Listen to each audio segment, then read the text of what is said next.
Okay, so we are here with Scott Richardson, a.k.a. Quiggold, from The Force Awakens. How are you, Scott? Oh, very well, Luke. Thank you very much. Yeah, very good. Having a good day. Yeah, it's been good. I was just saying, your display is very good. We've been to a few of these kind of things where people are doing, where people do their signatures, but you have a lot of attention to detail, and even your swag is very impressive. You got that Episode 7 hoodie.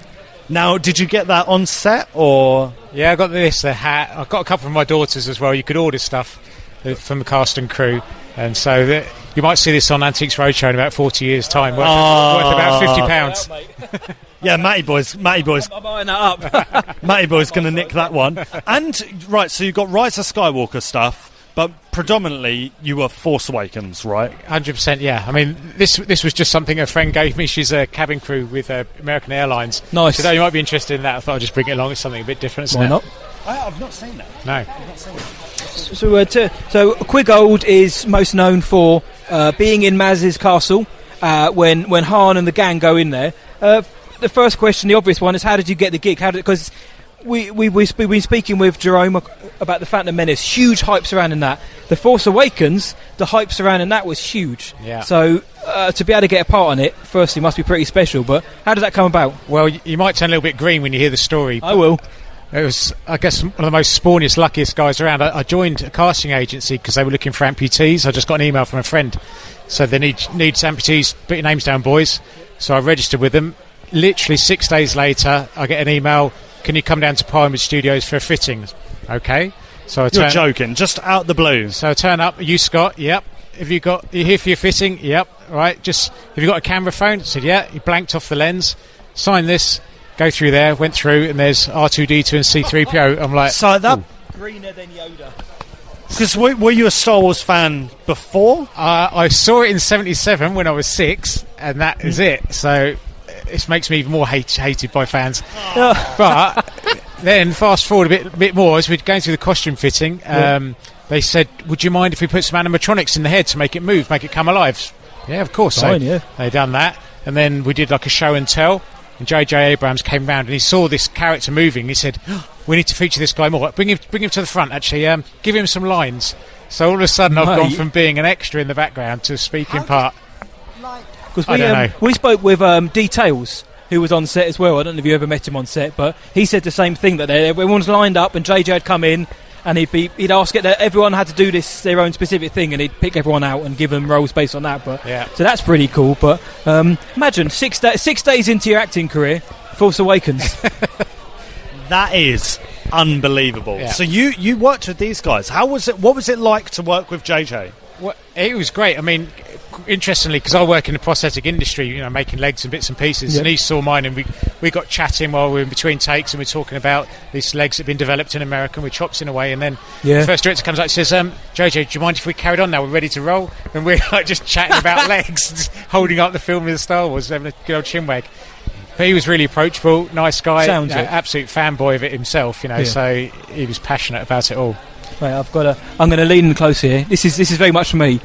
How close did you get to Daisy Ridley, and what was it like working with her? Well, this is a funny thing, because it was the first, brand new one, and you didn't know anything about what the story was.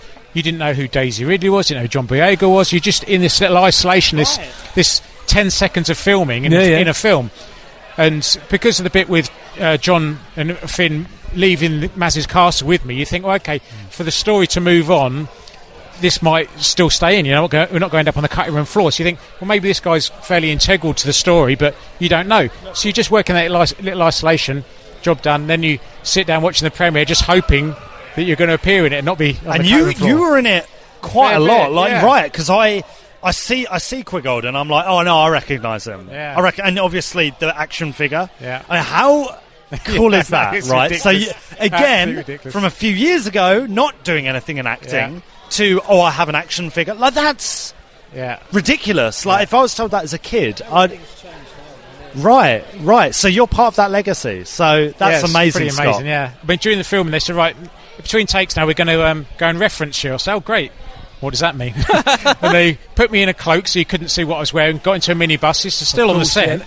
Down to a different studio, into there, walking behind this curtain. There's like 200 SLR cameras all in a tube, in a cylinder. And you squeeze into that, standing on a plate. All of a sudden, it takes a simultaneous photo of you. Then a few shots on a turntable. Right, that's you done. And I said, what's this for? They said, well, in case I make an action figure of you. And you just laugh. You think, yeah, right. And then a friend in America messages me. He says, have you seen what I've just seen in Toys R Us? I'm like, what? Look at that. That is unbelievable, Scott. That's bit of a so charmed crazy. life, isn't it? No, I mean, we're still waiting for our commission, but it'll come. What was the best moment then working on set? Because obviously you say you were filming short spurts here and there, but it's a big old set, Maz's Castle was, and there was a lot of people coming and going, obviously. So, what was your kind of outstanding memory of that?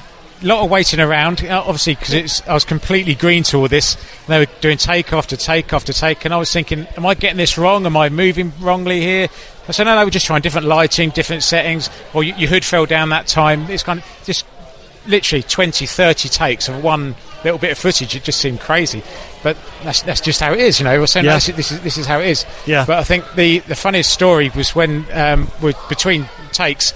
They asked us to step off the set while I just changed a couple of bits around. So I'm stood next to John Boyega, and he's looking down at my leg, and he says, so what have they done with your leg? And I thought he meant like my spare leg, my walking leg. I said, oh, it's over in the tent over there. He said, no, I mean, have they like strapped you up to your arse or something? I went, what? I said, I'm an amputee. He goes, oh, I'm sorry, I didn't realise. No. So I'm like, yeah, I can imagine that as well. I can imagine that. We had a good laugh. Filth bag Boyega. Yeah, Filth Bag Boyega. Scott, it's been lovely talking to you, mate. Thank you so much for taking the time to talk to us. Thanks for the opportunity, guys. Cheers.